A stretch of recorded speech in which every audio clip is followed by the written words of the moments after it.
దుశ్శాసన కొడుకు దౌశ్శాసనుడు. ఆ దౌశ్శాసన ఒక్కసారి కత్తి తీసి దౌశ్శాసన చచ్చాడు. దుశ్శాసన కొడుకు దుశ్శాసన చూశాడు.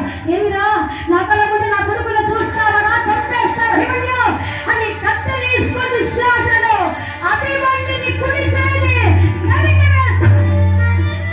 అభిమన్యుని కుడి చేయి విరిగి కింద పడింది. భక్తులారా,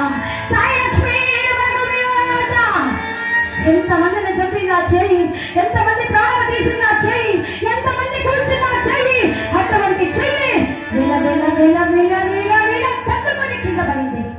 ఇది చూశాడు దుర్యోధనుడు.